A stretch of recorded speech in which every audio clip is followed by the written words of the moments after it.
नमस्कार किसान साथियों। किसान भाई, आज हम जानेंगे जो किसान साथी दिसंबर में गेहूं की बुआई करेंगे या फिर कर भी चुके हैं, उन किसान साथियों को गेहूं में कैसे कल्ले बढ़ाना चाहिए, कैसे आप गेहूं में पैदावार बढ़ा सकते हैं, अर्थात पिछेती गेहूं में हम पैदावार कैसे बढ़ाएं। आज की वीडियो में हम इसी विषय पे चर्चा करेंगे, तो पूरा वीडियो किसान साथियों ज़रूर देखिएगा। और कोई भी आपके मन में सवाल हो, कोई भी आपके मन में सुझाव हो तो आप नीचे कमेंट करिए। और चैनल को सब्सक्राइब नहीं किया है तो एसआरजे खेती चैनल को सब्सक्राइब करके बेल आइकन ज़रूर दबाएं, वीडियो को लाइक शेयर ज़रूर करें। तो चलिए ज़्यादा समय नहीं गवाते हैं, जानते हैं पिछेती यानी दिसंबर के महीने में अगर आप गेहूँ लगाते हैं तो क्या करना चाहिए, क्या क्या हमें इस्तेमाल करना चाहिए, किन कौन कौन सी हमें सावधानियां बरतनी चाहिए। तो चलिए जानते हैं। किसान साथियों, अगर आप दिसंबर के महीने में गेहूं लगाते हैं तो या तो आप गन्ना कटाई करने के बाद गेहूं लगाते होंगे, क्योंकि बहुत से किसान साथी जो पेड़ी गन्ना होता है, पेड़ी गन्ना की कटाई के बाद हमारी जो फसल होती है, खेत होता है खाली हो जाता है, तो उसी खेत में हम गेहूँ लगाते हैं। या फिर मान लीजिए सरसों की कटाई के बाद भी कुछ किसान साथी जो अगेती सरसों लगाते हैं उसके बाद भी गेहूँ लगा लेते हैं। तो यहाँ पे अगर आपने गन्ना कटाई या फिर सरसों कटाई या फिर कोई भी फसल आपकी रही हो, अगर आपने सब्जियाँ लगाई हैं तो खेत खाली हो गया, तो उसमें अगर आप गेहूँ लगाना चाहते हैं तो ऐसी अवस्था में आपको बुआई के समय सही से खादों का प्रयोग करना पड़ेगा। बुआई के समय उचित मात्रा में खादें आपको डालना पड़ेगा। तो सबसे पहले हम जानते हैं बुआई करते समय यानी गेहूँ की पिछेती बुआई के समय हमें किन किन खादों का प्रयोग करना चाहिए, कौन कौन सी खाद कितनी मात्रा में डालनी चाहिए। तो यहाँ पे हम सबसे पहले बात करते हैं डीएपी खाद के बारे में। किसान साथियों, फास्फोरस की पूर्ति ज़्यादातर किसान साथी लगभग 90% 80% किसान साथी डीएपी डाल के ही फास्फोरस की पूर्ति करते हैं। कुछ किसान साथी एनपीके 12 32 16 या फिर बहुत से एनपीके आते हैं 10 26 26 14 35 14, ये भी डाल देते हैं। लेकिन ज़्यादातर लोग डीएपी डालते हैं या फिर कुछ किसान साथी एसएसपी का भी इस्तेमाल करते हैं। फिलहाल हम यहाँ पे डीएपी के बारे में बताते हैं, क्योंकि डीएपी किसान साथी अधिक मात्रा में इस्तेमाल करते हैं। तो यहाँ पे गेहूं की बुआई करते समय पिछेती अगर आपने बुआई की है तो डीएपी आपको डालना चाहिए लगभग 55 किलोग्राम। हमारे बहुत सारे जो व्यूअर हैं वो कमेंट करते हैं कि जो हम खाद की मात्रा बताते हैं वो कितने मतलब क्षेत्रफल के लिए होती है। तो हम जितनी भी खाद की मात्रा बताते हैं लगभग सारी मात्राएं 1 एकड़ खेत के लिए ही होती हैं। तो यहाँ पे जो आपको डीएपी डालना है या फिर जो भी हम खाद की मात्रा बताएंगे वो प्रति एकड़ के हिसाब से बताएंगे। तो 1 एकड़ में आपको डीएपी डालना होता है लगभग 55 किलो के आसपास। अब डीएपी के साथ साथ हमें डालना होता है यूरिया, नाइट्रोजन की पूर्ति तो आपको करना ही पड़ेगा। हालांकि हम डीएपी डालते हैं उसमें भी नाइट्रोजन मिलता ही है। हमें नाइट्रोजन की पूर्ति अपनी फसल में 3 बार करना होता है। पहली मात्रा बुआई के समय, इसके बाद में दूसरी मात्रा हमें डालना होता है पहले सिंचाई के समय, और अंतिम मात्रा हम दूसरे पानी के आसपास डालते हैं। तो यहाँ पे जो आप यूरिया डालेंगे, क्योंकि हम डीएपी डालते हैं इसमें कुछ नाइट्रोजन होता है तो यूरिया थोड़ा कम डालते हैं।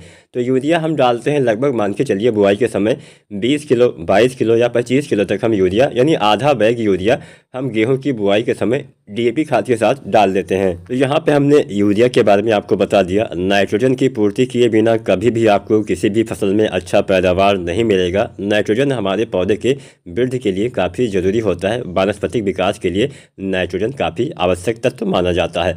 अब यहाँ पे आपका यूरिया हो गया, डीएपी हो गया। एक तीसरी खाद है जो अक्सर किसान साथी नहीं डालते हैं, वो है पोटास।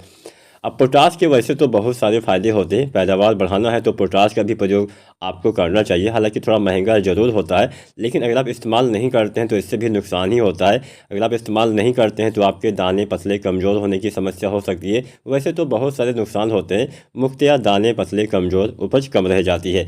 तो यहाँ पे जो पोटास, जो एमओपी पोटास आता है 60% वाला, इसका प्रयोग करिए। 60% वाला पोटास लगभग 25 से 30 किलो तक आपको डालना होता है। तो यहाँ पे अभी तक हमने 3 खादें बताई, डीएपी, यूरिया और पोटास। ये 3 खाद गेहूं की बुआई करते समय अगर आप डालते हैं बहुत ही अच्छा फ़ायदा मिलता है। इसके इस्तेमाल से आपके पौधे में अच्छी ग्रोथ होगी, जड़ों का विकास सही से होगा, पौधे का शुरुआती विकास सही से होगा। क्योंकि जो शुरुआती समय होता है ये किसी भी फसल के लिए काफ़ी महत्वपूर्ण होता है। अगर आप बुआई के समय डीएपी नहीं डालेंगे, बाद में डालते हैं तो लाभ नहीं मिलता है। यहाँ पर एक बात आप और जान लीजिए, जो भी आप फास्फोरस डालते हैं, डीएपी डालते हैं, और फास्फोरस में ऐसा होता है कि ये ज़्यादा हिलता डुलता नहीं है। जहाँ पे आप फास्फोरस को डाल देते हैं लगभग वहीं पे फास्फोरस रह जाता है, मतलब ना तो ऊपर जाने वाला है, ना ही नीचे जाने वाला है, ना आगे पीछे जाने वाला है। फास्फोरस आपके पौधे के पास नहीं जाता है, आपके पौधे की जड़ें फास्फोरस के पास पहुंचती हैं ताकि उनका सही से विकास हो सके। तो गेहूं की बुआई करते समय ही फास्फोरस वाली खाद, चाहे आप डीएपी डालें, चाहे आप एसएसपी डालें, चाहे आप एनपीके डालें, इसका प्रयोग आपको करना होता है। अगर आप कोई अन्य खाद डालना चाहते हैं तो हमें नीचे कमेंट के माध्यम से बताइएगा, हम उसकी मात्रा भी आपको बता देंगे। तो यहाँ पे ये 3 खाद डालनी है। अब इसके साथ साथ अच्छे कल्ले के फुटाव के लिए इसी अवस्था में बुआई के समय या फिर बुआई के 1 सप्ताह या 10 दिन तक आप कोई भी दानेदार ग्रोथ प्रमोटर का इस्तेमाल कर सकते हैं। अब दानेदार ग्रोथ प्रमोटर बाज़ार में बहुत तरह की भरमार है, बहुत सारे मिल जाते हैं, लेकिन अच्छी क्वालिटी और अच्छा होना चाहिए। अब ऐसा भी नहीं कि आप पैसा लगाएं और आपका पैसा ख़राब हो जाए। तो यहाँ पे हम बात करते हैं, चाहे आप सागरिका डालिए, चाहे आप बायोबीटा डालिए। सागरिका एप्को कंपनी की आती है, तो सागरिका दानेदार भी आप प्रयोग कर सकते हैं। सागरिका दानेदार 2 तरह से आता है, एक आता है सागरिका Z++, एक आता है सागरिका गोल्ड। दोनों में से कोई एक आपको इस्तेमाल करना है।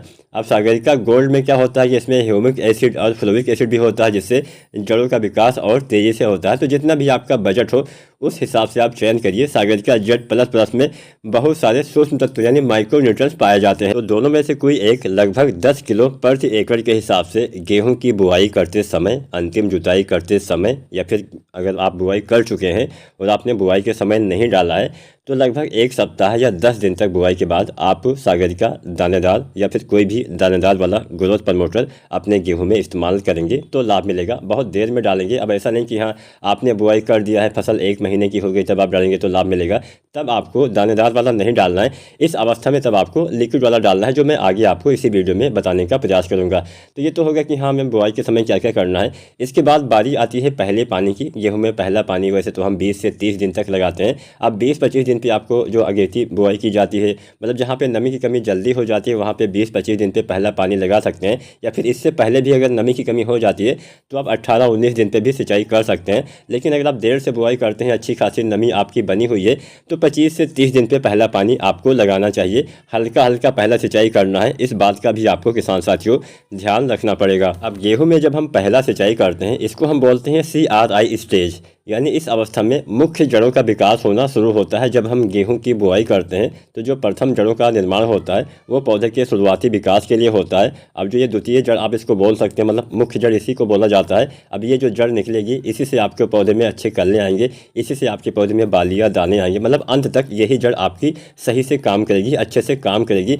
तो ये जड़ अच्छे से बने, इसके लिए अच्छे से आपको सही समय पर सिंचाई भी करना पड़ेगा। कई बार नमी की कमी से भी ये समस्या आ जाती है कि जड़ों का विकास नहीं हो पाता है। और पहले पानी पे आपको जितना भी कुछ डालना होता है, मतलब पहला पानी एक ऐसी स्टेज होती है, इस अवस्था में आप जो कुछ भी करेंगे उसका सीधा सीधा असर आपके कल्ले के फुटाव पे, आपके उत्पादन पे पड़ने वाला है। तो यहाँ पे पहले पानी के बाद हमें यूरिया डालना होता है। पहला पानी हल्का हल्का लगाइएगा, बहुत भरिएगा मत।